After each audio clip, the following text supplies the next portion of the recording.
Hi there, this is Chaplain Rachel with another Monday Motivator. As I've mentioned in previous Monday Motivators, I live in the great state of Wisconsin. Now there's a joke in Wisconsin that we only have two seasons, winter and road construction. And where I live in Wisconsin, that has felt very true this summer. It has been road construction everywhere. Part of the road construction that's happened near where I live, they've actually redone the traffic lights. And so there's a series of traffic lights that I normally have to drive through on my way to get home, and they changed up the timing of the lights. And I felt like I used to have it timed out perfectly. You know, this one turns green, then this one, really easy, seamless to get through.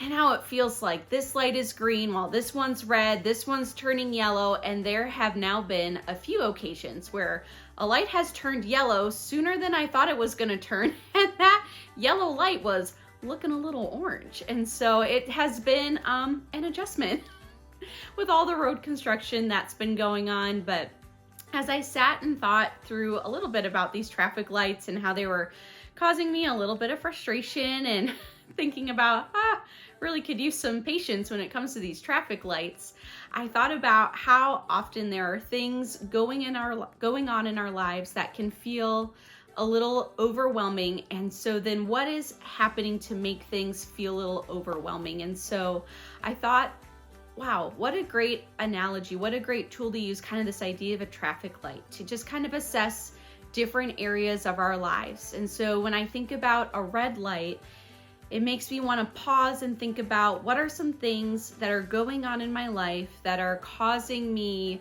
stress or harm or unease or anxiety that maybe I could stop doing. I have the opportunity to stop doing those things. I know when I was in college, I needed to stop spending so much money eating out and needed to spend more money cooking my own meals at home. That was one of those things that I need to stop doing this because it's putting a strain on my finances, and I need to learn to be more disciplined in cooking things at home rather than eating out all the time out of convenience. And so for me, that was one of those red light moments of I really need to stop doing this and should really start doing this instead.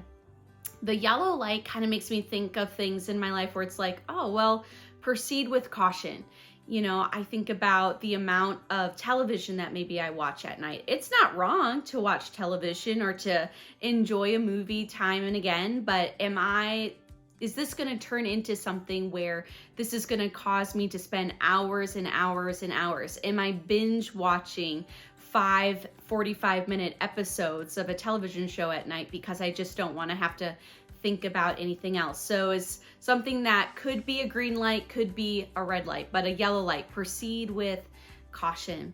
And I think it's important that we take stock of the things that are green lights in our life. What are the things that I'm doing that are helping me to feel joy? What are the things in my life that help me find hope and sense peace? And I think for me, when I think about a green light, it's one of those, how am I seeing the attributes of love, the verb, in my life? I think about reading different books, and not just kind of fun books, but books that teach me something about the world around me. I think about green lights and setting up coffee dates with some of my favorite friends and just getting to share life with them.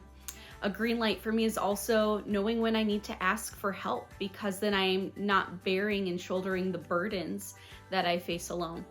And so when you think about your life, what are some of the red lights? What are some of the yellow lights? And what are some of the green lights? And if you're having trouble with some of those red lights, or you just want someone to celebrate with you the green lights, or you're unsure of what a yellow light may be in your life, I would love to hear from you. As always, as your chaplain, I'm available 24/7, 365. My contact information, my phone number, and my email, they're going to be listed at the end of this video and also in the description below. I hope that you have a wonderful week. I want to remind you, as always, that God, our CEO, cares about you so deeply, and we'll talk again real soon.